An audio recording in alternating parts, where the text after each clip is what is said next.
Uma ótima tarde para você. Eu sou Felipe Nascimento, esse é o BMC Market. Aqui você fica por dentro de tudo que está mexendo com o mercado financeiro. As principais notícias repercutidas com o nosso time, eu e Daniel Morales, vamos ficar aqui até as 3h30 da tarde no debate com Alan Gani, com Alexandre Cabral, todo o nosso time aqui preparado para trazer todas as notícias do mercado. Olha só, todo mundo aqui na minha tela, Morales aqui desse lado aqui, ó, desse lado aqui, o Gani desse lado e o Alexandre Cabral chegando agora às 2h18. Eu vou defender o tobogã, meu amigo, é nóis. É nóis, é nóis. Que mané tobogã aqui, ó, seja palhaçada, rapaz. Aqui é tobogã, rapaz. Pô, Morales não faz nada, pô. Eu fiquei humilhado. É tobogã aqui, maluco. Gani ia me defender, fala, Gani. Não, é o seguinte, Escolinha do Professor Raimundo, um grande clássico da TV brasileira, talvez onde o humor ainda respirava. Talvez esse programa ainda é um programa onde o humor respira. Quem que era a grande estrela, Morales? Chico Anísio. Chico Anísio. Mas veja, ninguém lembra das piadas do Chico Anísio. Todo mundo lembrava do Aldemar Vigário, todo mundo lembrava do Costinha, todo mundo lembrava da Dona Bela, do Rolando Lero e tal. Baltazar da Roça. Né? Ele era o escada. Ele fazia todos brilharem. Você tá chamando de escada? Não, escada. Morales, é o maior elogio que você pode ter na televisão, é você ser chamado de escada, porque você permite que o talento do Cabral aflore. Esse talento de comunicação, que é o Felipe, aflore. Você entendeu? De todo mundo. É isso. E esse talento do Gani, esse grande professor que é Alan Gani também. Obrigado. Olha só. Muito bom. Eu tenho que babar ovo também? Não, uma equipe maravilhosa. Eu só quero saber quem é quem na escolinha aqui. Quem é Dona Bela? Eu sou o Aldemar Vigário. Quem é quem aqui? Aldemar Vigário. Você é o Baltazar da Rocha, Cabral. Você é o Baltazar da Rocha. Eu não entendi. Seu palho. O Morales é o seu boneco. E eu só sei dizer... O senhor é o Baltazar da Rocha. Eu vou pra galera agora. Amado mestre. Eu perdi o rumo. Muito boa tarde, Alan Gani. Perdeu o rumo, hein? Muito boa tarde, programa aí. Vamos ver como é que tá rumo. Boas pautas aproveita hoje. como tá rumo. E vamos que vamos. Boa tarde, Alexandre Cabral. O rumo tá caindo.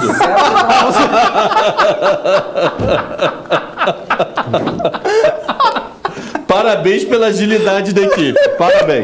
Parabéns. Que aqui o negócio é profissa. Fica debochando aqui. Fica. Ô, Júnior, você não merece palma, você merece o Tocantins inteiro, meu cara. Não, piorou. Põe de novo, Raimundo. Põe. Não, isso foi ridículo. Isso aí deve ter aprendido com o quê? Com a sobrinha dele de 7 anos. Ai, meu Deus do céu. É isso, pessoal. Eu até perco as coisas aqui, mano. É por causa disso que você perde mesmo, Cabral. Vamos começar falando aqui sobre os nossos destaques de hoje. Sensacional esse bate-papo aqui. Depois de meia hora. 2h21 para começar o programa. Depois o pessoal não sabe por que daqui a pouco a gente já entra pelo D-Trade, né? Daqui a pouco a gente tá no Top News. Mas fica tranquilo, hoje é quarta-feira, Gani e eu vamos ficar aqui até às 6h da noite ou da tarde, depende da filosofia de cada um. Até lá o Cabral vai terminar. Até lá o Cabral consegue desenrolar o fio do mouse. Ué, o que eu vi pra mim tá vindo? Com portfólio global. Mas ó, hoje a gente tem, para falar aqui, a arrecadação federal, a gente tem repercussão de PEC dos precatórios, foi protocolada hoje de manhã na CCJ lá do Senado, foi lido, né? O relatório. A gente vai falar sobre indicadores nos Estados Unidos, vamos falar também sobre a fala do presidente do Banco Central, Roberto Campos Neto, num evento do Bank of America. Vamos falar do minério de ferro, que parou de cair, ferro. Tá dando um respiro ali, né, e trazendo um otimismo para algumas empresas. O minério de ferro fez assim o aço. Respiro de baleia.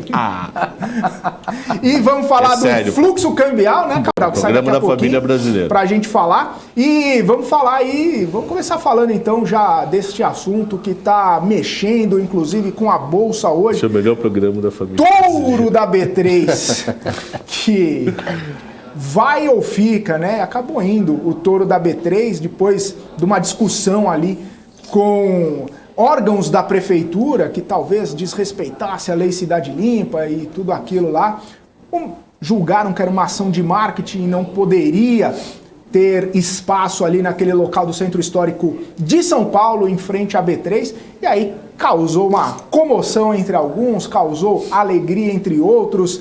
E aí eu queria saber a opinião de vocês, o que vocês viram aí dessa situação do touro? O touro representa mesmo a Bolsa Brasileira? O touro é melhor ir embora, colocar um urso ali? O que a gente pode falar desse touro dourado? Olha, eu não estava muito a par da história, aí eu conversei aí com o pessoal na redação e tal, né, o Gabriel, o Rafa, enfim, e aí me inteirei sobre a história. É uma lambança do começo ao fim essa história do tourinho. Primeiro eu concordo com o Cabral, acho que o Cabral vinha falando isso, esse tourinho é meio feio, né? Esse touro não, aí... eu não acho ele feio, eu acho ele pé frio, maluco. Não, mas ele é meio Porque desde que ele chegou... Não, como é que você fala? O touro é ISG, né?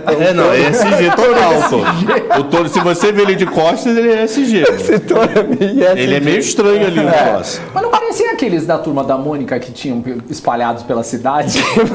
Parecia. Aí, parece que não teve autorização da prefeitura, né? Da Cidade Limpa lá, tem a lei da Cidade Limpa. Não, mas isso que tá a história. A Bolsa falou que eram 4 ou 5 autorizações. Ela conseguiu de todas. Na verdade, tinha uma sexta. É louco isso, maluco. Que é essa que era a principal, pelo jeito. E essa que bloqueou. E essa que bloqueou. Isso é uma papagaiada. E aí, enfim, e tudo indica que foi uma ação de marketing, né? Então também tem isso daí. Enfim, então uma lambança isso daí e vai tourinho embora. É isso. Vai tourinho embora. Não podia pastar ali, né? Não podia. A área urbana eu sou a favor pra caramba da existência dele. Eu acho que dá turismo, eu acho que dá gente, revitalizar centro. Eu pegava a concorrência, chamava a concorrência pra botar um urso e ia pra todo mundo. Eu chamava a concorrência para botar um urso, revitalizar o centro. Já tinha restaurante falando que ia abrir de sábado à tarde porque estava dando público. Eu sou completamente a favor. Mas aquela baleia então pode? Pode. No que tem ali, pode. Começou agora, tem 10 dias, por que não? Mas não é propaganda também? Não.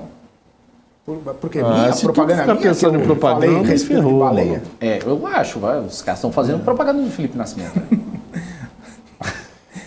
Mas eu concordo. O cara tá sem. Não sei se o Felipe entendeu. Eu sei, eu entendi. Ele tá. Ele dormiu com boa alegria, no coração. Né? Atacado. Tá atacado. Agora só falando disso. Cabral. Só que é isso que eu queria complementar, né? A forma como foi feita, acho que a essência é legal que o Cabral falou. A forma que foi feita que eu acho que atropelaram. Agora, o que deveria ser feito? Pegar todas as corretoras, entendeu? Junto com a B3, dinheiro de todo mundo, não, né, de uma determinada para fazer marketing para um lado, não, todo mundo, e aí um patrimônio, né, da cidade, enfim, aí eu acho legal, concordo absolutamente com o Cabral, que isso gera turismo, mas teria que, a forma que foi feito, que eu acho que foi de maneira atropelada. Deveria ser um urso, então? Poderia ter também. Uma onça. Não, os dois, é o símbolo de mercado financeiro, põe os dois. Até mesmo para gerar debate quando você levar uma escola para visitar a Bolsa. É sério isso, eu já levei aluno para visitar a Bolsa. É até local para, diferente, tirar foto. Isso é o quê? Por que existe um urso e um touro? Ali já começa a se explicar que também pode se apostar numa baixa, porque o cara ganha com a queda.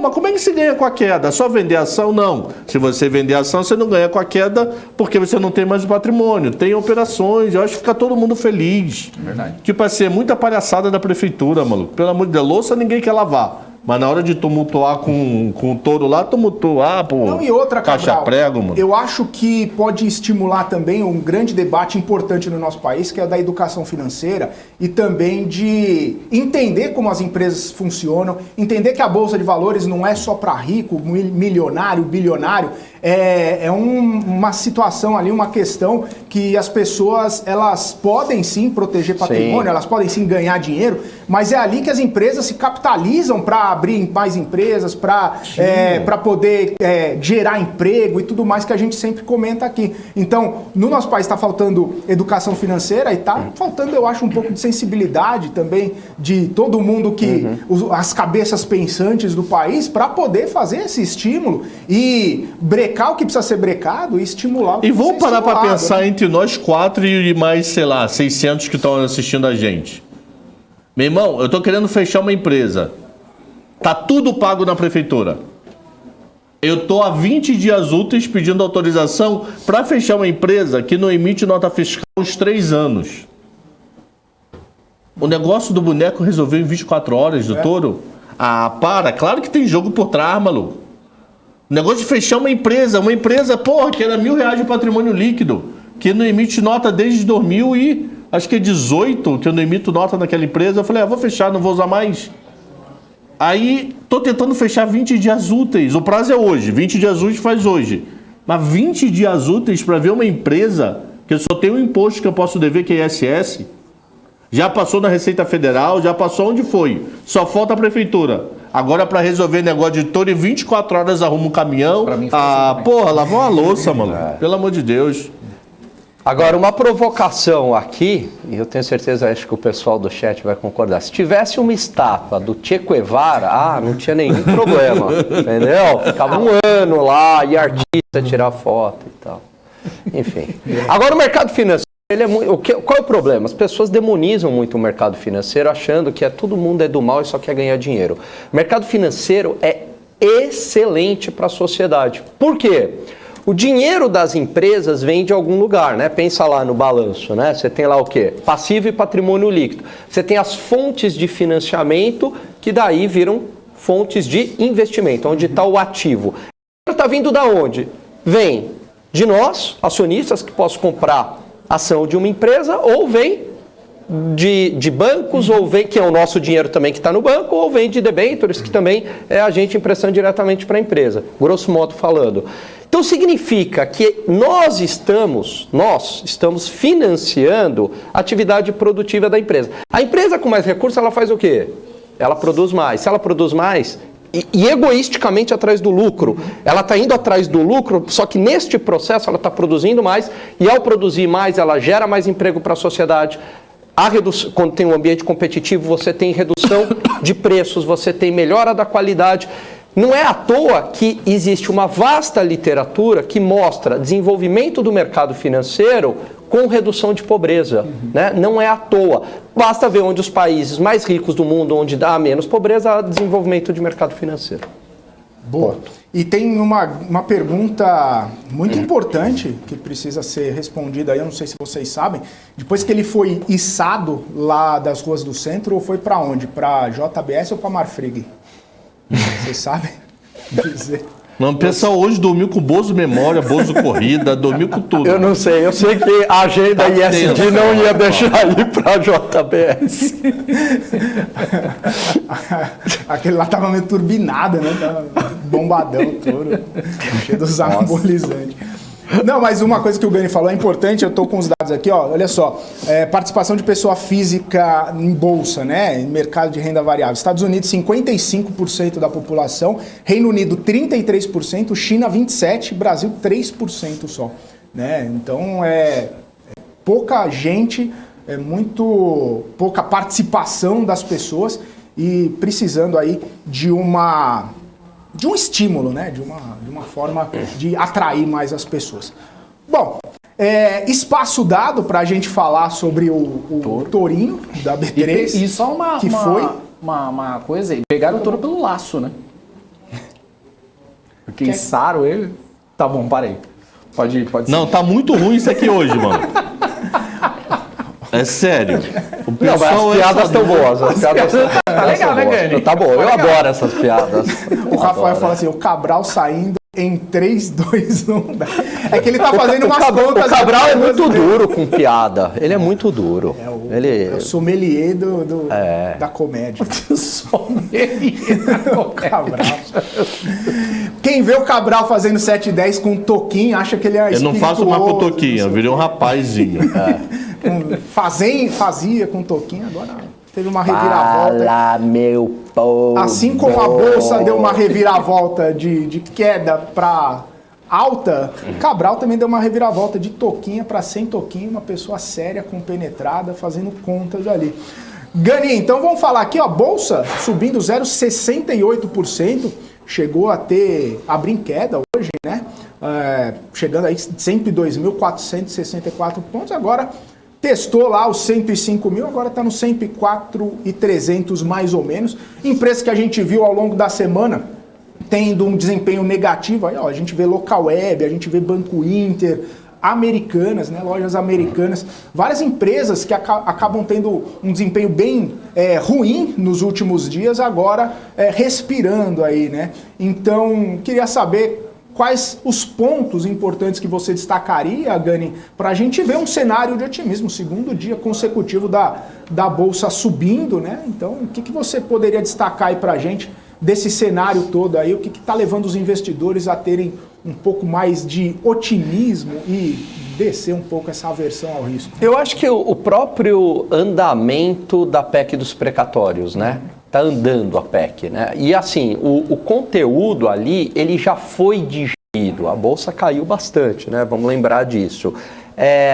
Não teve algo ali de novo muito assustador, que poderia ser, olha, os precatórios vão ficar totalmente fora do teto dos gastos, que era algo que apareceu, mas depois os senadores mesmo falaram, não, isso daí está fora de cogitação, né? Então, o que ficou aí, talvez, do ponto mais sensível da PEC dos precatórios, mas já está no preço, né? É a ideia do benefício permanente. Então, vamos lembrar que o Bolsa Família será extinto. Há uma junção do Bolsa Família com o auxílio emergencial, se tornando o Auxílio Brasil, um programa permanente de renda. Muito bem. E esse programa, por enquanto, seria no valor de R$400. O que é dúvida bom, esse programa será permanente, mas será de R$400? Então, não fixaram um valor. Quer dizer, tudo indica que 400 é até o ano que vem, né? Agora, a partir do ano que vem, e aí, né, para 2023, eu digo... O relator colocou IPCA, tá? Colocou? IPCA como base para mudar. Isso para mudar, mas... Brasília é animal, mano. Agora, mas parte, né, de qual base? Vai partir daí dos 400 e vai pelo IPCA? A ideia é a partir do 400. Dos 400 e vai pelo IPCA. Agora, qual é o ponto ruim que talvez o mercado já digeriu em relação a esses R$400? Está lá na proposta da CCJ que o orçamento ele tem um pilar que é o seguinte: para eu ter uma despesa, eu tenho que ter uma fonte de arrecadação, tá? Para eu conseguir abrir essa despesa. Porque isso está dentro da lei de responsabilidade fiscal. Então, querem tirar essa lógica para o Auxílio Brasil. Então, de tal maneira que você poderia ter, né, esse gasto, mas sem ter a contrapartida da arrecadação. Da onde que viria o recurso, né? Então, isso fere a lei de responsabilidade fiscal. O que é curioso é que, assim, não fere a lei de responsabilidade fiscal, que é algo bastante importante do orçamento, mas ficaria dentro do teto dos gastos. Então, olha, o benefício não pode subir mais do que o teto dos gastos, mais que a inflação. Enfim, então esse eu acho que é o ponto bastante ainda sensível e que vai gerar discussão. Mas parece que o mercado já digeriu, já falou, olha, tudo de ruim aí nessa parte fiscal já foi precificado e tudo que agora o mercado quer tirar isso da frente, né? Talvez esse seja o gatilho aí para a Bolsa voltar aos seus 110, 115 mil pontos, que já vai ser bastante. Gani, e se for pensar que existe possibilidade dessa conversa acabar se arrastando ainda, né? Porque, teoricamente, vai ter uma votação na semana que vem. Vai ser colocado lá em plenário para os senadores votarem. Até já no próprio relatório lá existe a possibilidade do fatiamento, né? Que é passar os temas mais importantes ali, aqueles temas que não tem consenso, poder voltar para a Câmara com um pouco mais de tempo e não sei o quê. Enfim, mas hoje mesmo alguns senadores falaram, olha, a gente não tem pressa para votar isso, não vai ser de uma forma assodada, né, com muita celeridade, assim, que a gente vai conseguir passar isso. A gente tem que ler, tem que entender, tem que discutir, tem que ter consenso. Então, um próprio senador, se não me engano, foi o Omar Aziz, ele falou, olha, até dia 15 de dezembro a gente está aqui, a gente pode conversar depois que vai ter o recesso, então até o 15 de dezembro a gente vai chegar num acordo.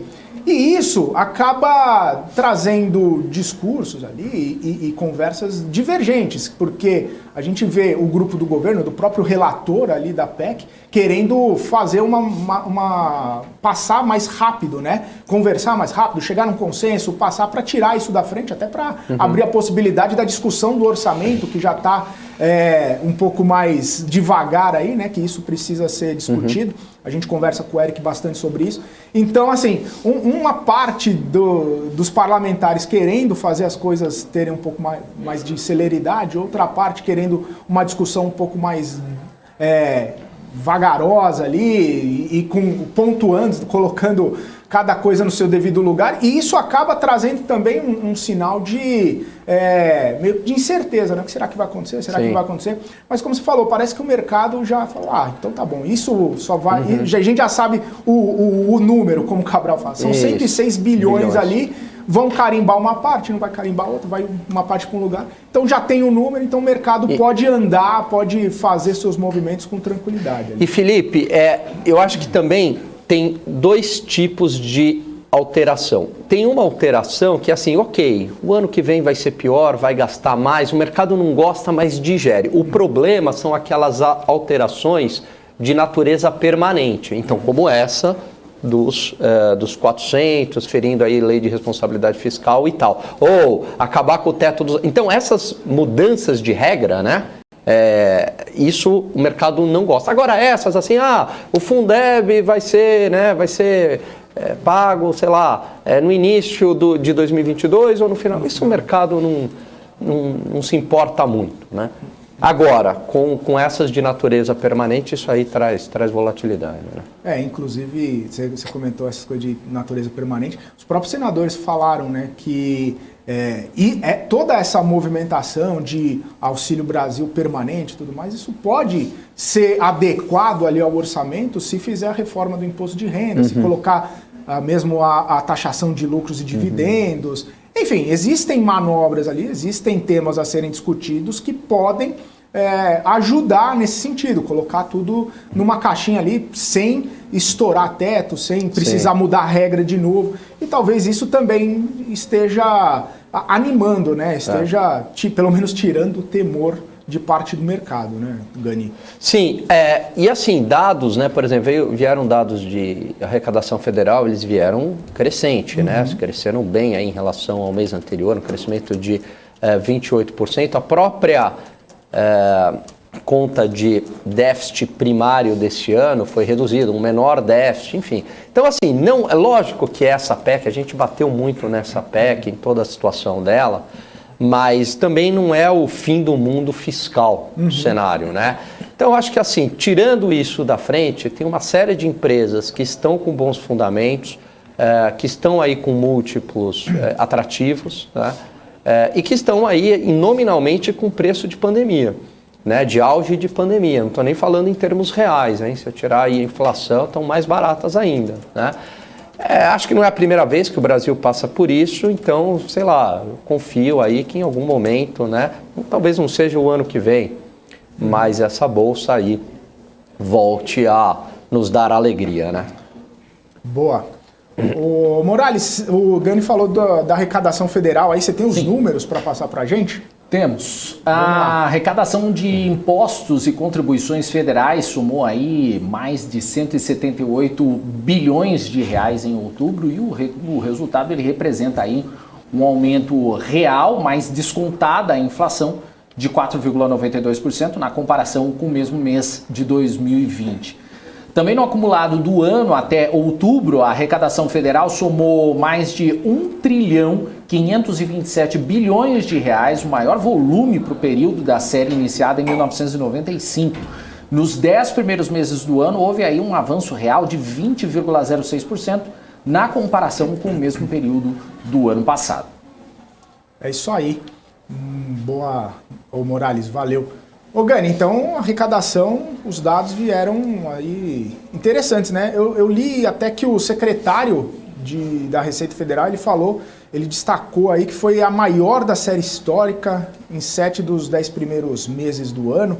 Ele falou, quer ver, ó, mantido o nível de desempenho de arrecadação em 2021 vai ser a maior da história com contribuição determinante para o restabelecimento do equilíbrio fiscal. Então, os dados importantes aí da arrecadação do país, né? Sim. Bom, essa arrecadação aí mais forte, né? Primeiro, a própria retomada da atividade econômica com o processo de reabertura. Segundo, né, ligado ao processo de reabertura, a volta no mercado de trabalho. Então, os próprios números aí de CAGED e de PNAD vêm mostrando isso, né? Lógico que o desemprego ainda está muito elevado, mas ele tem diminuído, e essas pessoas aí voltando para o mercado de trabalho significa que essas pessoas passam a contribuir, né? Então, também tem uma parte que é PJ, né? Que acaba tendo aí o seu serviço restabelecido e começa a arrecadar imposto, né? Então, tudo isso volta aí da atividade econômica. Eu não tenho informações também se há algum tipo de aprimoramento nos instrumentos de arrecadação por parte da Receita Federal, né? Com tecnologia, enfim, é natural que esses instrumentos melhorem, né? A arrecadação se torne mais efetiva, diminua a sonegação. Não me parece que é muito mais uma questão ligada à atividade econômica mesmo. Ô Gani, uma pergunta aqui, não sei se é pertinente ou não, mas esse processo inflacionário acaba influenciando na arrecadação? Boa pergunta. Boa. Sim, em termos nominais, sim. E por isso que a inflação, isso é muito legal, quem quiser estudar isso daí, a inflação é considerada um imposto inflacionário que acaba beneficiando o governo. Vamos entender isso daí. A partir do momento que há um processo inflacionário, os preços se elevam, tá certo? Muito bem. Então, o que acontece? Você está lá pagando um imposto, né? Dado que os preços se elevaram, então você está comprando tudo mais caro, não está comprando tudo mais caro? Uma alíquota e a alíquota percentual, você tem lá X%. Só que você pagava 100, agora você está pagando 110. Peraí, se de 100 foi para 110... né? Você está comprando um sapato por 110, tem um imposto. Antes o imposto era sobre 100, agora é sobre 110 que você está pagando. Para onde está indo essa arrecadação em termos nominais? Para o governo. Então, você não viu, mas a inflação fez com que você transferisse renda de uma forma invisível para o governo. Aí muita gente vai... E assim, países historicamente se usam desse instrumento para se financiar, tá? Chama imposto inflacionário. Tem uma outra questão também. Quando a inflação sobe, aquela dívida pré-fixada se torna, em termos reais, menor, né? Agora, então, por que a gente não deixa a inflação correr solta para financiar o governo? Porque há um limite para você fazer isso. Esse limite é a curva de Laffer. Você tem um ponto, né, você tem uma curva de Laffer para isso também. Quer dizer, você tem um ponto ótimo de imposto inflacionário. Porque se você deixar a inflação correr muito solta, o que pode acontecer? A inflação começa a penalizar a produção. Porque num ambiente inflacionário vai diminuir tanto o consumo, e os empresários também não vão querer investir, enfim, que isso vai diminuir a produção. Diminuindo a produção, diminui o PIB. Diminuindo o PIB, diminui a arrecadação. Então existe um ponto ótimo do imposto inflacionário. A partir de determinado momento ele começa a penalizar, né? A gente fala da curva de Laffer porque também existe um ponto ótimo de arrecadação de imposto, né? Quer dizer, a partir de certo ponto, no Brasil já fizeram esse estudo, nos Estados Unidos também, em torno de 33%, 34%. Passou desse ponto, Felipe, o que acontece? O governo, mesmo ele aumentou a alíquota para 40%, 50%, ele vai arrecadar menos. Por quê? Porque eu falo, por que eu vou trabalhar tanto, ou por que eu, empresário, vou produzir tanto se o governo virou meu sócio? Né? Então vai diminuir a produção, vai diminuir o PIB. Diminuindo o PIB, vai arrecadar menos. Né? Então também tem um ponto ótimo. Isso que é muito legal, né? Sempre há um ponto ótimo. A economia, ela é regida o tempo inteiro a incentivos. Então assim, tem uma... Parece meio óbvio o que eu vou falar, Mas não é, e muita gente esquece disso na hora de fazer análise. O Nassim Taleb fala muito sobre isso nos livros dele. Quando a gente faz uma análise, eu não posso fazer uma análise do ponto de vista estático. Aconteceu isso, vai acontecer isso. Não, vai ter reação do outro lado. Né? Sempre há uma reação do outro lado. Então, assim, olha, eu estou deixando a inflação correr mais solta. Opa, o que seria uma análise estática? Os preços estão subindo, a alíquota está fixa sobre preços maiores, o governo arrecada mais. Imposto inflacionário. Legal. Tá, entendi. Isso é uma análise estática. Isso seria uma análise dinâmica. Isso acontece, agora vem um segundo momento. No entanto, se a inflação continuar subindo ainda mais, isso gera desincentivo de consumo e de produção, o PIB cai e a arrecadação pode cair. Né? Então há um ponto ótimo. Né? Então sempre é um efeito, né, que a gente deve levar em conta. Faço minhas as palavras da Gisela. Nossa, que interessante, eu não sabia disso. Assim como a Gisela, eu também não sabia. E muito boa explicação, viu, Gani? Obrigado. Legal demais. E quando a gente fala em curva de Laffer, não é só a curva, esse conceito curva de Laffer é de arrecadação de imposto, mas ela também é usada em imposto inflacionário. Tá? O Rodrigo falou, curioso, entendi a curva de Laffer como sendo curva que mostrava o ponto que a arrecadação do governo com impostos passa a reduzir por conta. Não, é isso, ele tem toda a razão no que ele está falando, mas também há uma curva de Laffer para o imposto inflacionário. Tá. Entendi. Cabral, podemos fazer uma pergunta aqui para você? Dependendo, sei que eu preparei negócio aqui de fluxo cambial. Rapidinho, é só nesse tema aqui. Tem a ver com isso que o Gani está falando, ele falando assim, por que a arrecadação está batendo recorde se a economia não está crescendo? Pode ser inflação. Pode ser esse... Não, mas eles estão divulgando acima da inflação, eles estão divulgando... já é o dado real? Não, o dado é nominal, mas o percentual é real. Tá, mas e foi o percentual crescente, real cresceu tá em termos reais. Então tem recuperação econômica. Quer dizer, aparenta ter recuperação, isso que está muito doido, aparenta ter recuperação econômica, mas na hora que vem o PIB não vem alto. Então essa é a formação de poupança. Então, ontem o Paulo Guedes, ele deu uma cutucada ali. Ontem ele estava atacado, né? Ele falando assim, a gente vai surpreender todo mundo de novo. Meio que ele falou o seguinte, quem não tá com o Brasil é clubista. É clubista. E ontem ele detonou os bancos. O Paulo Guedes tem boa retórica. Meteu o pau nos bancos, falou que é militante, não sei o quê. Então, assim, pelo que o Cabral falando, demonstra recuperação da atividade, mas o PIB não está vindo. Daqui a pouco aparecem os números do Paulo Guedes aí, todo mundo vai ter que ficar pianinho, será? Você já pensou o Paulo Guedes naquela cena? Vocês lembram do Zagallo? Eu achei que ele ia infartar no ar. Vocês vão ter que me engolir. Vocês vão ter que me engolir. Quase isso. Ele fez aquilo aonde? Foi no Maracanã, não foi? No jogo da seleção, quer dizer, do Flamengo, eu confundo. Quero ver se essa alegria toda na segunda-feira. Imagina essa. Ninguém nem lembrava disso. Ele falou, vão ter que me engolir? Não, a gente lembra da cena, não o que aconteceu. Onde foi? Ele falou que foi o Maracanã. Você estava dormindo? Eu nem lembrava disso. Você estava dormindo, é isso? Acorda. Não, eu estava dormindo nessa ocasião. Acorda. Eu só fiquei sabendo depois.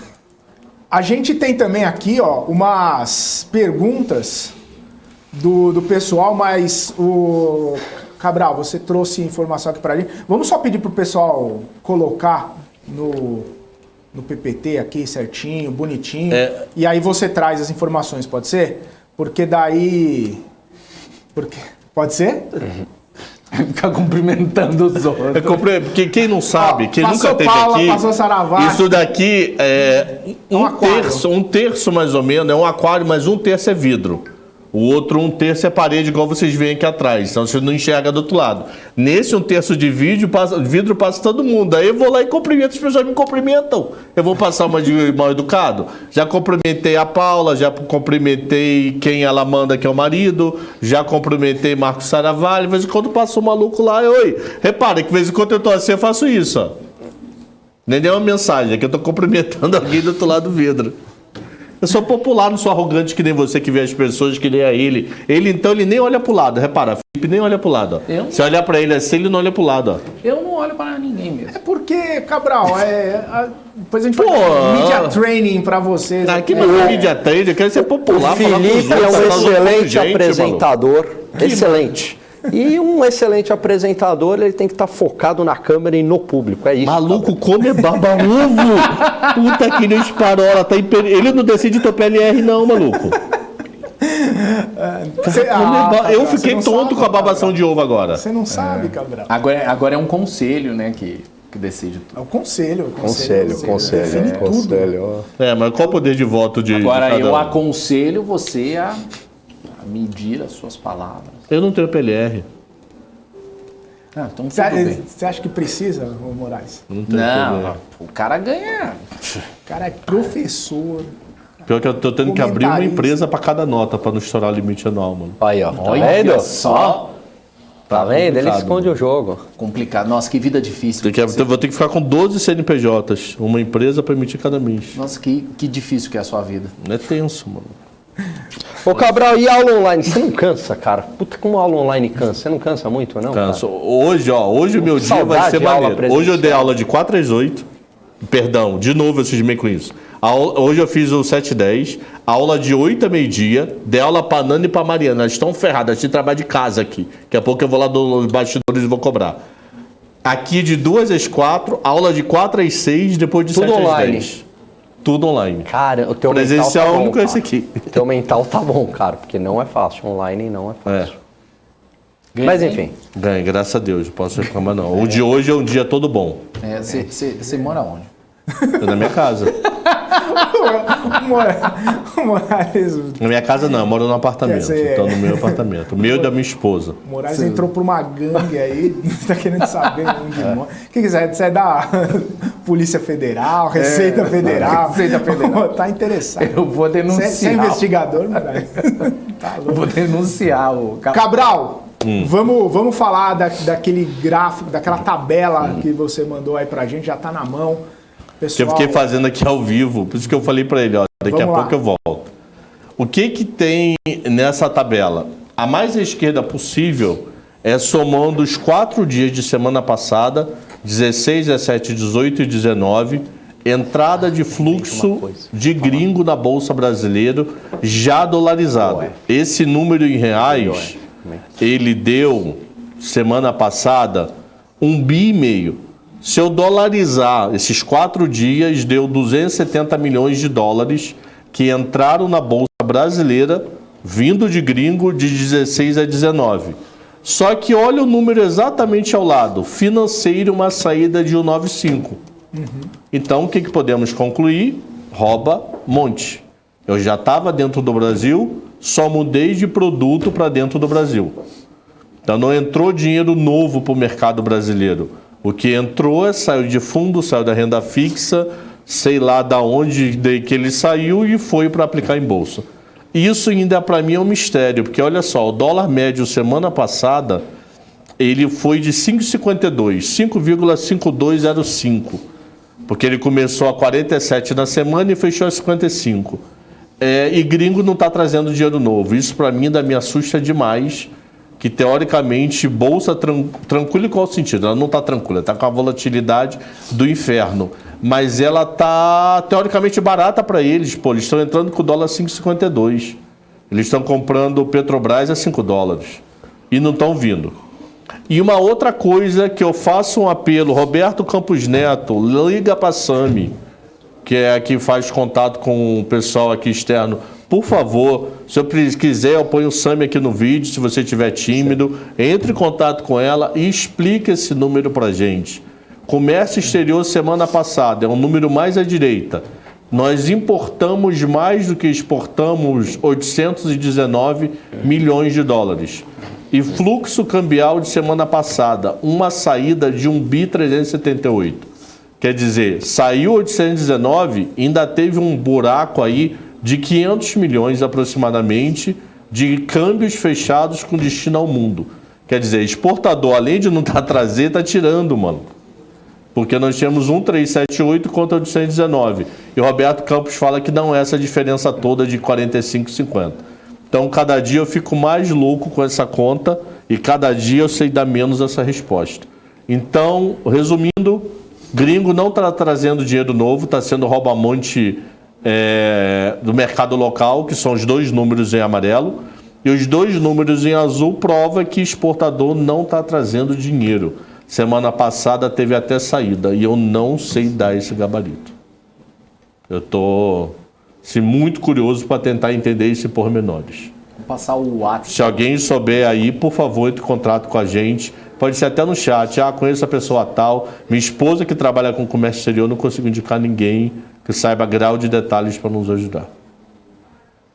O Cabral, o Guilherme perguntou se você pega esses dados aí no IP, a data. Depende. Os dados da Bolsa, na Bolsa.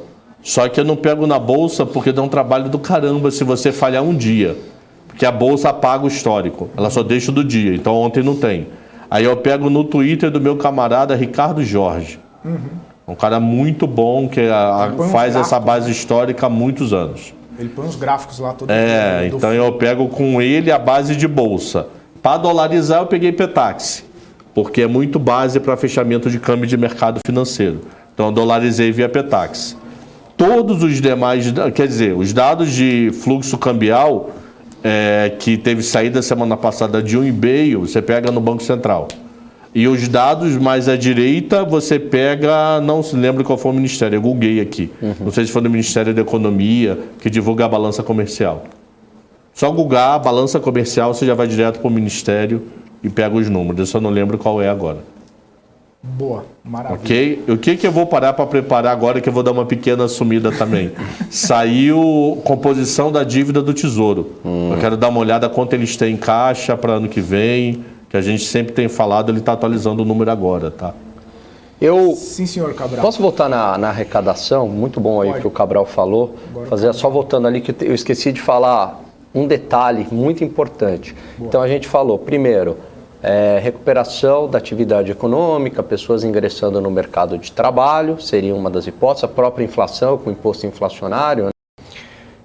Uma terceira é o IOF. Houve o aumento da alíquota do IOF. Lembra lá, para a pessoa física, o governo aumentou para financiar aí o Bolsa Família e tudo mais. Então, até o final do ano? Até o final do ano. Então, perfeito. Pessoa física, a alíquota passou de 3 ao ano para 4,08. Né? É um imposto diário.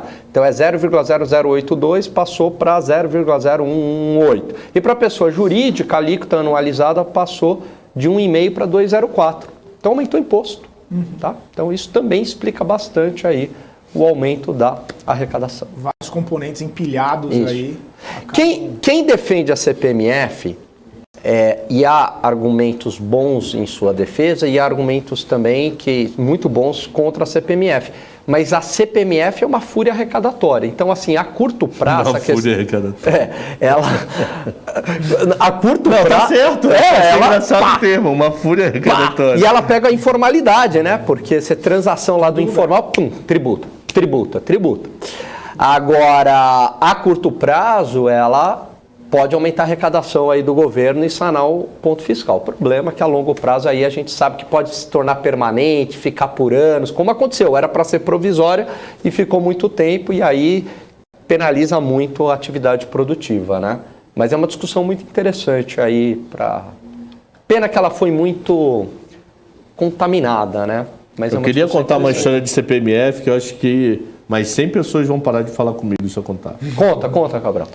Quando foi instalado o CPMF, eu tenho até hoje uma planilha que eu sei a minha vida em 10 de setembro de 2015. Se vocês quiserem, foi isso. Porque desde aquela época que você pediu aquele demissão 2009 do lá que eu tomei uma nova. Você gastou 80 pau. 80 pau em 6 meses de 2009. 6 meses, só na cachaça. Aí o que acontece? Eu preparei a planilha de CPMF lá, botava meus dados.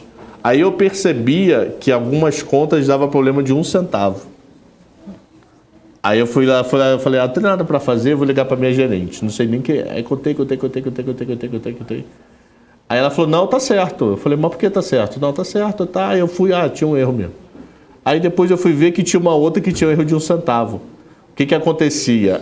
Dependendo da origem do pagamento, o Banco Central, o Itaú estava truncando e não arredondando. Então podia dar diferença de 1 centavo. Aí foram lá, deve ter ajeitado porque nunca mais deu esse problema. E não foi só comigo. Então o nome disso é toque, né? Reclamar por causa de 1 centavo. Tem nada para fazer. Mas para o banco, 1 centavo. Aí eu reclamei lá porque era o arredondamento, truncava, não sei o que, a regra do CPMF. 1 centavo. Dado cultural. Operação para 10 milhões de pessoas. Pois é. Cadê? Pô, o resultado do Tesouro tá na coletiva, mas eles não botaram a droga no site ainda, mano. Eu tinha uma pergunta aqui que eu esqueci, Gani. Aqui. A gente vai para intervalo. Aliás, daqui a pouco a gente volta. Daqui a pouco a gente volta com essa pergunta. Alzheimer voltar aqui. Não, vai, salva ele, você como repórter. Eu lembrei agora. Agora ele lembrou. É só dar uma risadinha que lembra. Ô Gani, foi interessante você falar essa questão aqui, porque tempinho atrás você falou da curva lá, quando que aumenta a arrecadação e quando já começa a cair. E ontem o Paulo Guedes estava falando sobre a tributação dos mais ricos, né? Aqueles impostos sobre os mais ricos, tributar fortunas e tudo isso.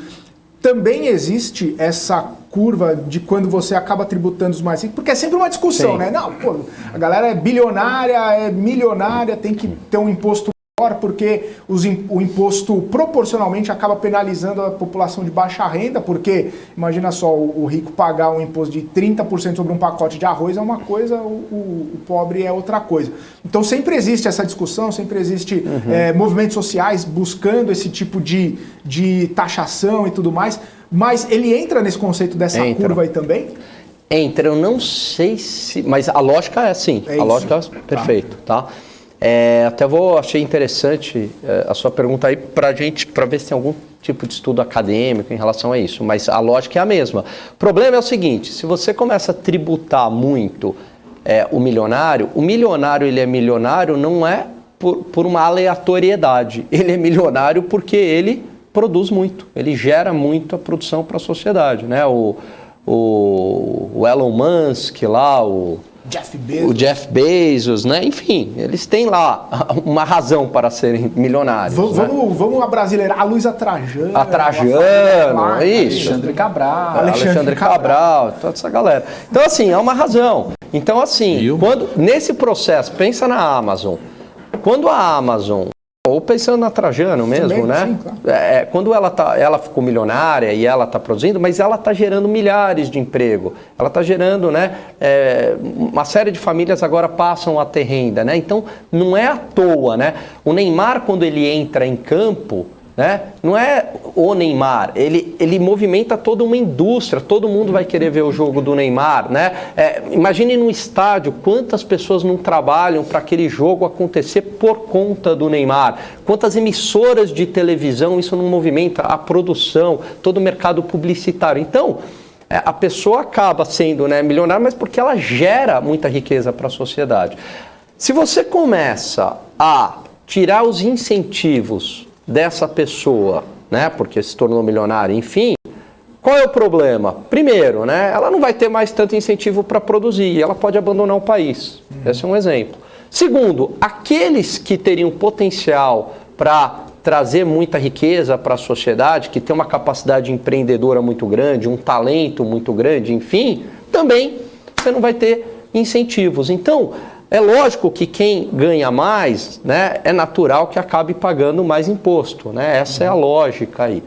Agora, tem que tomar cuidado com esse limite, porque se você tributar todo mundo num valor muito alto, né, e o Estado se tornar gigantesco, quem é que vai produzir, né? A gente viu já regimes que foram para esse caminho e não gerou riqueza, pelo contrário, gerou pobreza, né? É isso. Muito bom. Bacana. O Arthur falando assim, não odeio o jogador, odeio o jogo, né? É uma frase bem impactante aí que um monte de gente no mercado usa, né? Don't hate the game, don't hate the player, hate the game. É isso. O Gaúcho falando, esses caras são bons, hein? Valeu, obrigado. A gente fica muito feliz de vocês estarem aqui com a gente. Quem mais está por aqui? O Jonathan, o manobrista da Mobilete do Daniel Morales. O Helder por aqui, o Elcio. O bilionário da União das Repúblicas Socialistas Soviéticas, hein? Isso aí deve ser bilionário mesmo. Agora, petróleo e gás. Só deixa eu voltar uma questão também de imposto, que é interessante, que é o seguinte, né? Por que se tributa mais a renda, né? Deveria se tributar mais a renda. Porque aí quem está ganhando mais acaba pagando mais, o pobre lá ganha menos, acaba pagando menos. Quando você tributa diretamente o consumo, então pega um leite, que tem imposto lá, gasolina, tem imposto. R$1 lá no leite, para o rico, não é nada, né? Então o preço do leite, que era para ser 4, está 5, ok. E para o pobre, R$1 pesa bastante, né? Então por isso que também se defende mais a tributação em cima da renda, né? Maravilha. Ô Gani, eu pedi para o pessoal fazer umas perguntas aí para você, para o Cabral, antes da gente começar o programa, e tem umas perguntas aqui, eu queria trazê-las para você. Vamos lá. O primeiro, o Rodrigo Lopes, ele falou assim: Gani, Cabral, poderia falar das NTNBs e das LTNs que já bateram 12% de rendimento de prêmio aí? Como que vocês veem essa taxa aí, essas questões nos prêmios das letras e das notas aqui do Tesouro? A LTN, eu não sei qual que ele tem, a 24 e a 26, né? A 24 até que o prazo não é tão longo, mas é um título pré com uma taxa muito atrativa, né? Agora, pensando em carregar até o vencimento, tem aquele risco da inflação subir e o ganho real diminuir, né? Agora, é um papel que é interessante, por exemplo, se você acredita numa queda das taxas de juros e entrou agora, e se essas taxas caírem em relação à taxa que você entrou, o teu papel vai valorizar, né? A marcação ao mercado aí que a gente fala ao longo aí desses programas, eu e o Cabral e tal. Então ele é um papel bastante interessante aí se você quer fazer uma espécie de trade no Tesouro Direto. Agora, a NTNB eu acho que está com uma taxa bastante atrativa, um prêmio real muito bom, pensando em ficar até o vencimento. Eventualmente, se a taxa reduzir, você também tem a possibilidade de vender esse papel com ágio, né? Mas eu vejo que o mercado de renda fixa ficou bastante atrativo, o que explica também o mercado de renda variável, principalmente aí ações, não está performando tão bem, né? Boa. O Felipe Lipe falando o seguinte: pergunta para vocês aí qual que é a perspectiva econômica para 2022, sendo aí o Moro uma possível terceira via. Vocês acham que vai estar bastante conturbado o ambiente ano que vem? 2023 já é pós-eleição, mas ano que vem vai ter bastante turbulência ali no caminho do investidor? Eu acho que não, pelo seguinte, né? Por conta aí né, ele está falando se o Moro teria um efeito e tal. Eu acho que assim, o problema que as empresas, na hora que elas vão fazer ali o planejamento estratégico delas, os planos de investimento, né, isso não é feito da noite para o dia, né? Um investimento é algo que depende de um orçamento na empresa, de aprovação, né? Tem toda uma lógica dentro da empresa. Então, e isso é feito no início do ano, geralmente, né? Onde eles conversam. E assim, não dá para ter ideia de quem vai ganhar a eleição. E aí gera essa incerteza. E até o Cabral fala disso, né? Fala, a empresa lá se reuniu lá no início do ano e tal. E aí, puxa, a inflação tá assim para 2022, os juros tá assim, não tenho noção da incerteza política. Vou investir ou não? Será que é um melhor momento para a gente fazer a expansão daquela loja? Ou não? Será que vamos reter caixa? Tá? Então, assim, o fato de um candidato começar a subir, vamos supor que esse candidato, o mercado goste dele, compre a ideia desse candidato, e esse candidato suba, isso não muda a realidade de crescimento econômico. O que muda é o humor do mercado, que vai estar antecipando à frente uma possibilidade de uma atividade econômica maior, e antecipa através dos preços, né? Então, significa que todo mundo começa a comprar ações, acreditando que o ambiente econômico vai melhorar, porque se esse candidato ganhar, tudo vai melhorar, etc.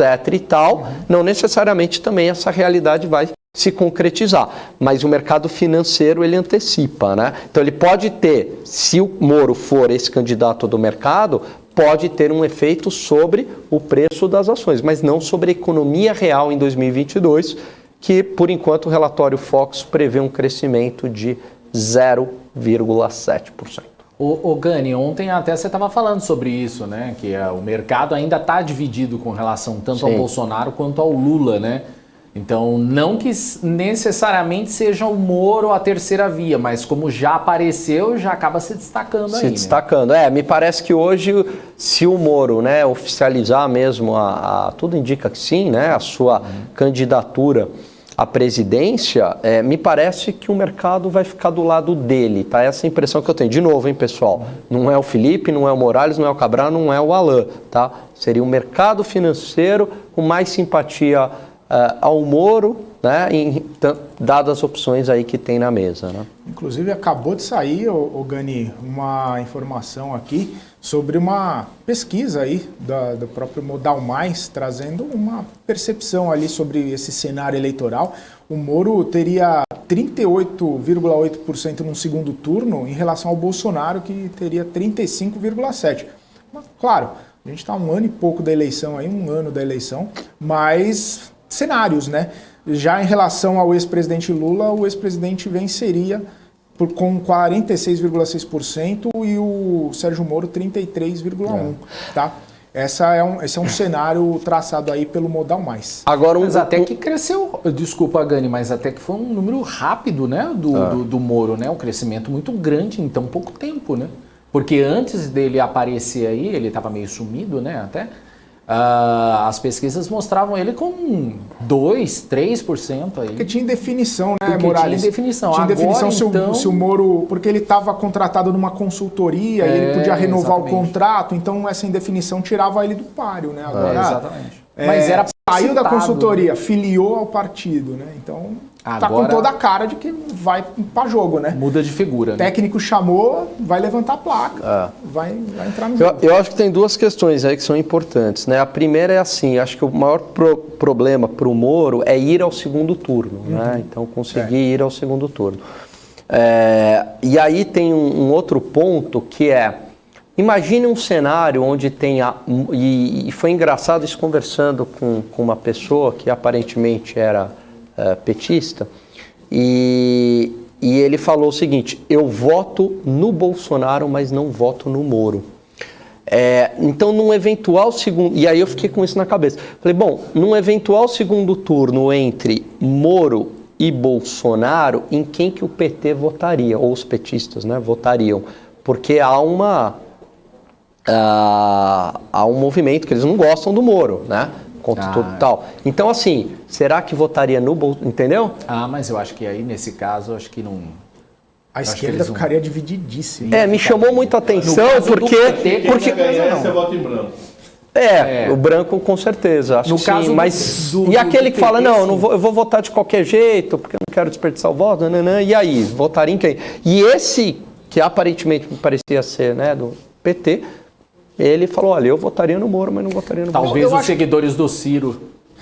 Eu acho que o cenário inverso também, né? Entre Lula e Moro, os bolsonaristas ali também ficariam entre a cruz e a espada para definir um... Não, acho que votariam no Moro. Eu já vi muito bolsonarista já mudando de lado aí pro Moro. Eu não sei, eu sinto, eu não tô aqui para, né, torcer para ninguém, mas eu tô sentindo muita gente que era bolsonarista meio que já mudando de lado. Deixando. Eu só sei que a gente vai ter assunto pro ano que vem, viu? Vai ter bastante. Pelo amor de Deus.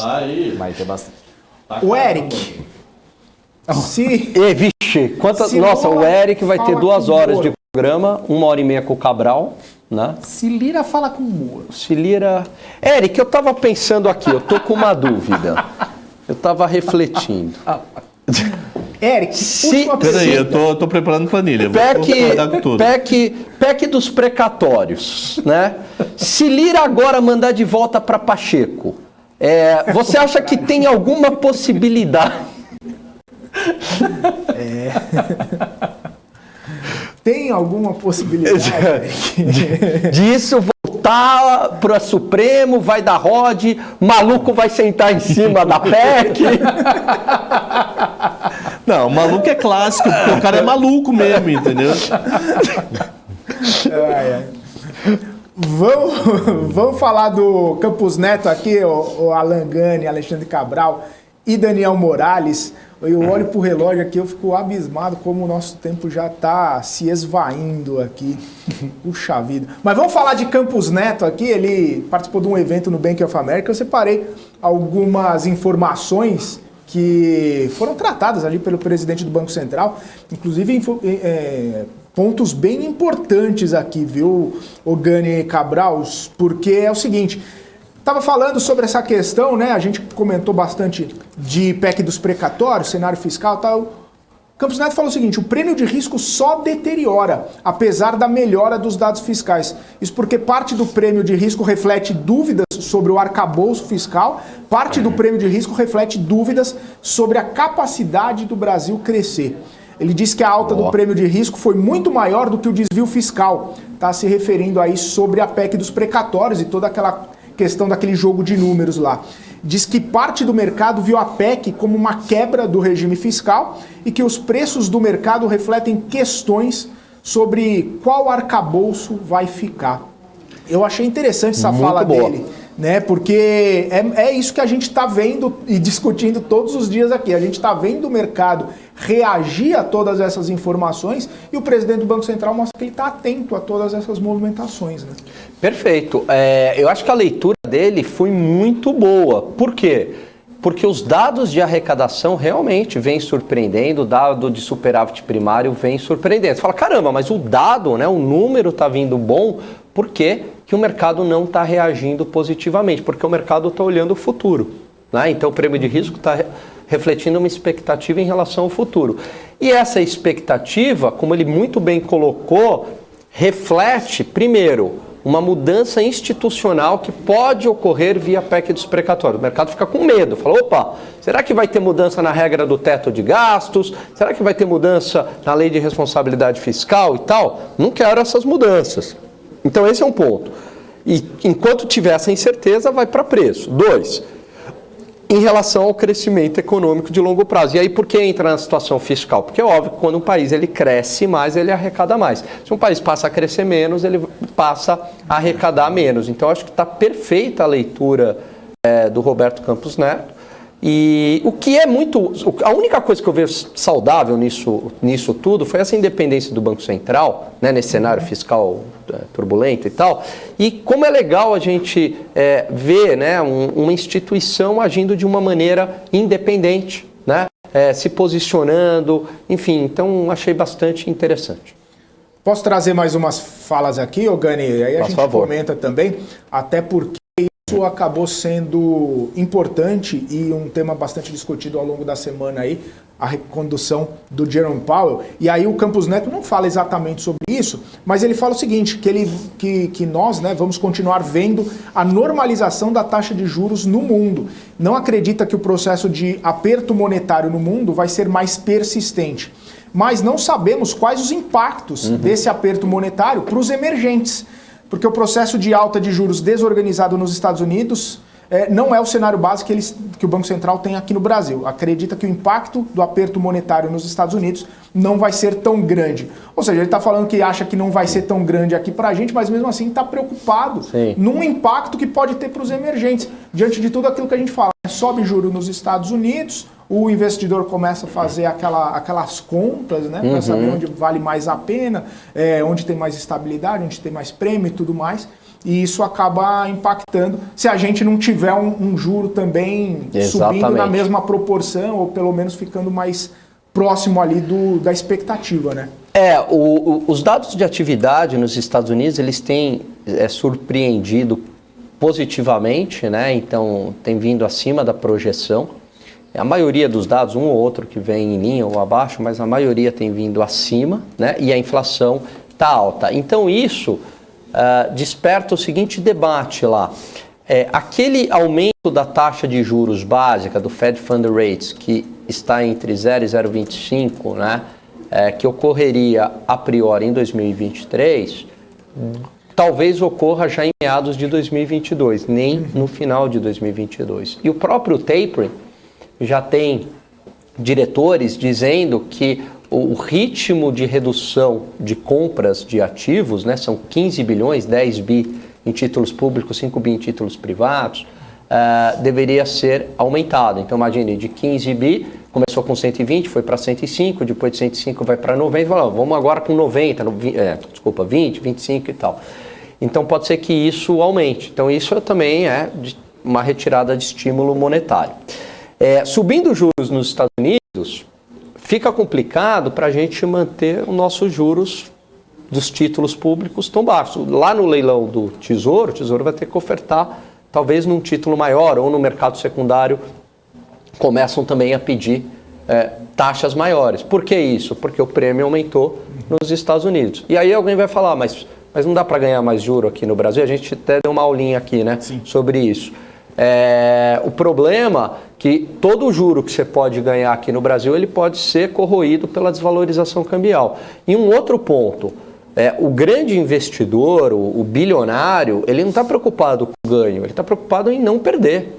Então ele vai para os Estados Unidos, mas por que alguém investiria para ganhar 0,25% ao ano? Porque ele não quer perder, ele quer deixar o dinheiro dele seguro, ele tem um patrimônio gigantesco a zelar. Então se aumenta ainda um pouco mais esses juros, aí o dinheiro migra para os Estados Unidos e fica complicado a gente manter uns juros tão baixos. É isso que o Roberto Campos está falando. Eu não sei, né, qual que vai ser o impacto no mercado, como o mercado reagiria a isso.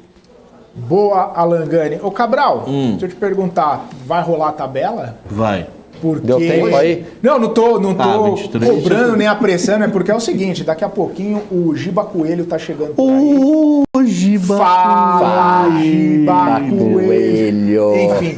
Olha Gani saindo do estúdio. O Giba Coelho, inclusive, eu acho que ele já tá até conectado aqui com a gente. Um abraço pro Giba, faz tempo que a gente não se fala, você só vem falar com o Cabral aqui, grande Giba Coelho. E aí, ele já tá esperando aqui para bater um papo contigo aqui no nosso querido The Trade. A Renata falou o seguinte, a Renata falou, o Giba tá dando tchauzinho para vocês. Giba, um abraço para você também. Você fala com o Giba direto. Eu vou chamar ele aqui, eu vou pedir para você participar do programa também. Você fala com o Giba direto, Cabral. Acho que a última vez que falei com o Giba, o marketing nem tinha essa configuração ainda.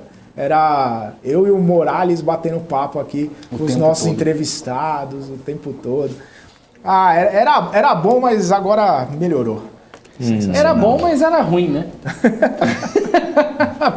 Era bom, mas era ruim.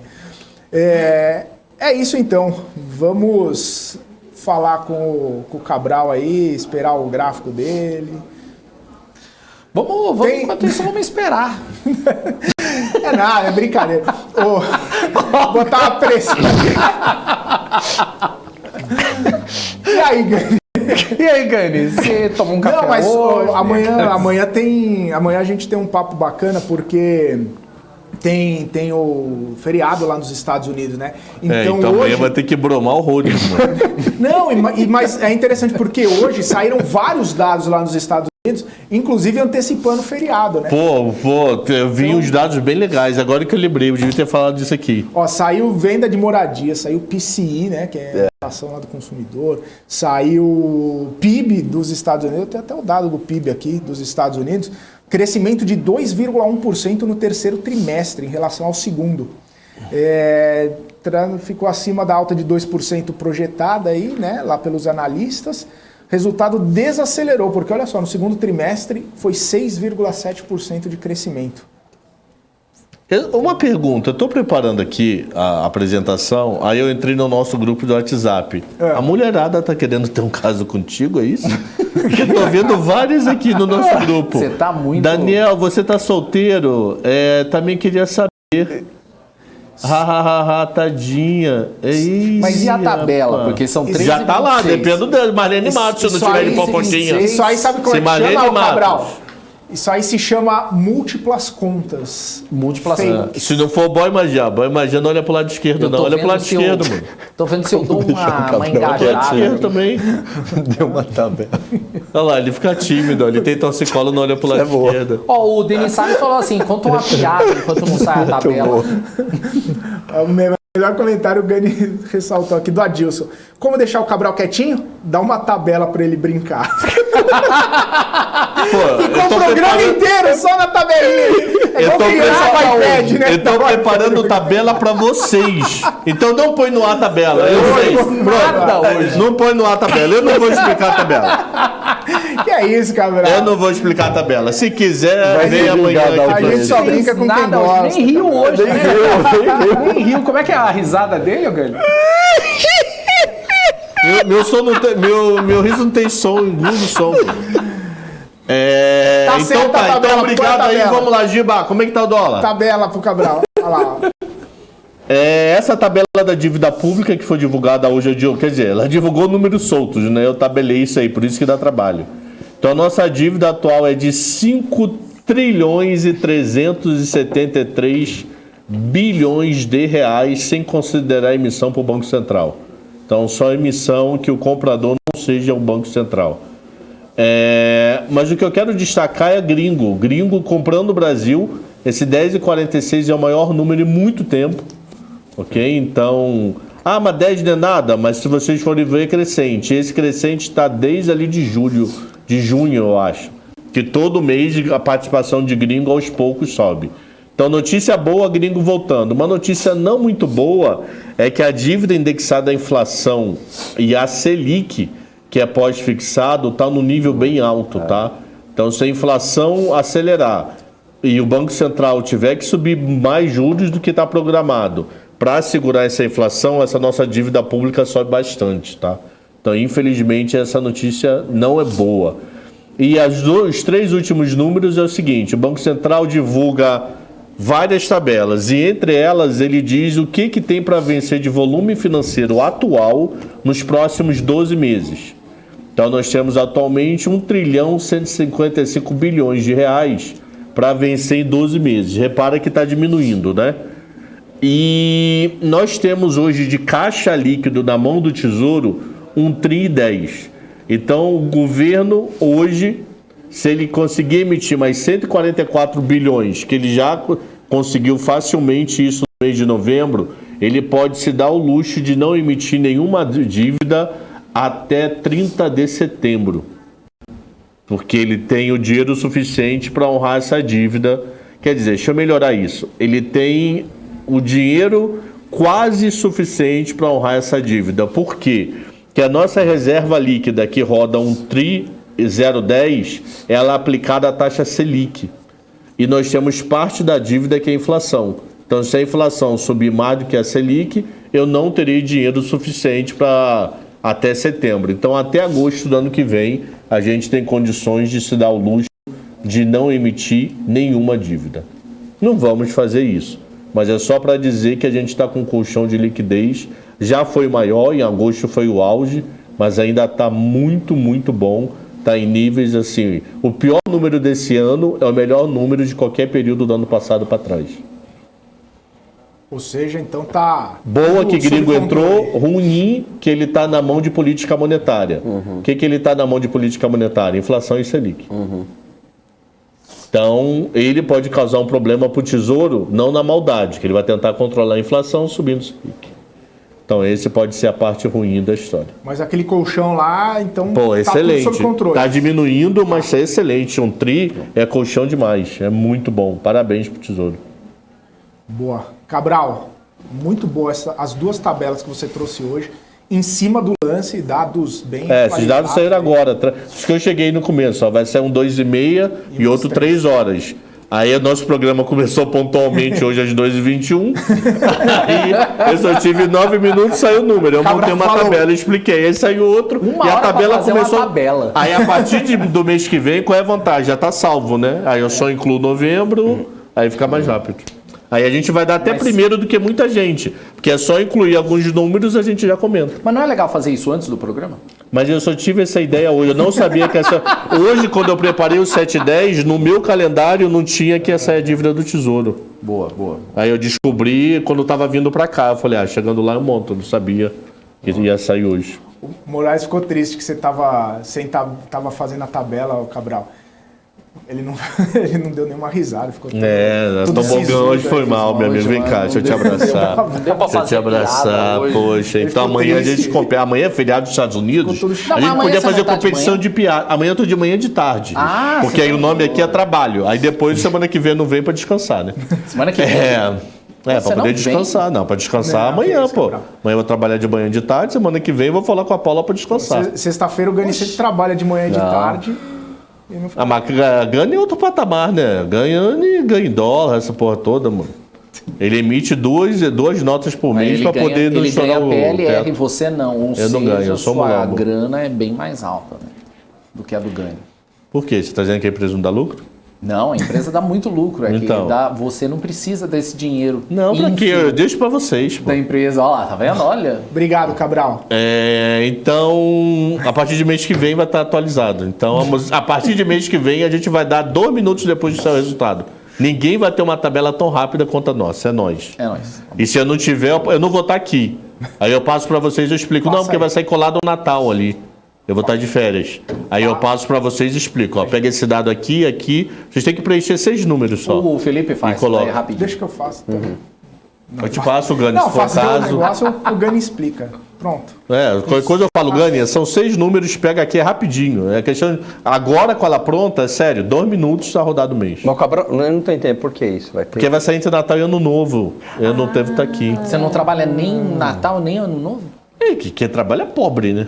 Isso. Eu vou trabalhar Natal e Ano Novo. Puxa. Quem faz escala de pobre. Natal, Quem faz escala de Natal e Ano Novo é pobre. Você vai trabalhar, Gani? Vou. Pobre. Pelo menos. vai trabalhar direto. Eu já contei aqui a história, né? Que dia 31 de dezembro do meu primeiro ano de trabalho, eu saí 9 horas da noite do Pactual. Nunca contei essa história? Eu conto rapidinho. Pactual era, como é até hoje, dealer do Tesouro Nacional. Dealers são um grupo de instituições que tem tratamento diferenciado em leilão. Isso acontece no planeta, não é invenção brasileira, nem querendo proteger o mercado local. Então, o que acontece com esses dealers? Em datas especiais, tipo 24 de dezembro, 31 de dezembro, 25 de janeiro, que você não tem o mercado paulista, os bancos, para poder repassar o caixa para o Banco Central, usam os dealers. Então, vamos dizer que Morales é um banco.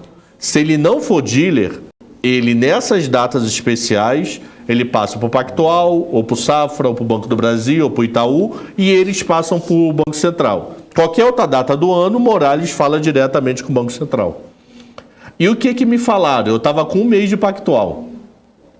Eu entrei dia 1º de dezembro de 93. Aí me falaram o seguinte, olha, amanhã o Pactual, o Banco Central vai te ligar mais 8 e pouca da manhã e vai perguntar como é que está o caixa. Como a gente já rodou os bancos parceiros que tinha mais contato, ninguém vai ter sobra de caixa amanhã. Então fala para o Banco Central, ó, não tem sobra de caixa, tô zerado e vai curtir teu ano novo. 9 horas da manhã, nada de Banco Central. Eu falei, caí no trote do estagiário, né? 9h30 da manhã, nada. 10 horas da manhã, liga o Banco Central. Eu falei, pô, que desgraçado, falaram que ia me ligar às 8. Só que 10 horas da manhã, dia 31, porra, de boa, né? Aí, olha só, como é que tá o caixa de vocês? Eu falei, ó, o caixa já tá zerado, não sei o que, tá tudo de paz. Ele falou, temos um problema. Eu falei, qual o problema? Banco do Brasil tá com problema no sistema. Então, nenhum dealer tá liberado para ir embora até o Banco do Brasil resolver o problema do sistema. Primeira coisa que eu pensei, estão me dando trote, né? Estão me dando trote para eu que nem uma adesão ficar lá. Aí eu comecei a ligar por dealers com uma linha direta. O que é uma linha direta dedicada? É uma linha telefônica que só tem no Pactual e no Itaú. Só tem no Itaú e no Bradesco. Então eu não descavo o número. A gente compra uma linha dedicada. E eu só comecei a usar a linha dedicada para poder ver. Meu irmão, todo mundo de castigo na linha dedicada. Sabe que horas acabou o problema do Banco do Brasil? Era umas 8 e pouca da noite. Eu saí do Pactual 9 horas da noite do dia 31 de dezembro de 93. Vixe. Eu não era nascido. 9 horas da noite foi quando o Banco Central falou, acabou o problema. E usou a gente? Não usou nenhum banco parceiro. Porque o que acontece? Se você tiver um problema no caixa hoje, dia 24, e estourar tempo, o Banco Central faz o quê? Ele deixa o sistema normal financeiro rodar e amanhã de manhã ele faz uma operação retroativa. Então amanhã ele volta o sistema inteiro internamente no dia 23, readapta o caixa e joga para 24. Só que virada do ano isso não é permitido por causa de problema fiscal. Então eu não posso dia 2 de janeiro voltar dia 31. Então dia 31 tem que ir até o extremo. Por isso que não tem sistema bancário dia 31. Porque eu não posso fazer nada. Dia 31 é para resolver 30. E 2 não pode ter tido problema 31. Então só dá um dado cultural aí que me ferrei. Boa. Então esse Valeu. foi o Marcos de hoje. Agora com vocês o D-Trade. Agora a gente tem que encerrar mesmo. Giba Coelho já tá aí esperando faz... Já tá até irritado. 29 minutos. Ele Quero é ver, ele vai falar assim, não vou analisar nada. Ó, o Giba Coelho é igual a mim. No rodízio tá tudo resolvido, mano. Pô. Então é isso. Cabral, um abraço pra você. Gani, sem considerações finais hoje. Só veja o programa hoje sobre Tesla e... Rivian. Tesla e Rivian, 6 horas da tarde, não E perca. só lembrando que é amigo secreto, não amigo oculto. Tchau. Amigo oculto, que mais nem amigo secreto. Falava uma louça, mano. Amigo secreto. Eu já falei que Já falei, secreto eu não participo. Cabral, eu vou te dar um pacote de bolacha no amigo secreto. E ponto final. Não, tem ponto que final, ser um acabou. sacaneando Valeu, outro. pessoal. Tchau, valeu. Um abraço pra todo mundo. A gente vai ficando aqui com o BMC Market. Voltamos amanhã, às 2 horas da tarde. Vocês ficam agora com o D-Trade, Alexandre Cabral e o Giba Coelho. Forte abraço, até amanhã. Tchau, tchau.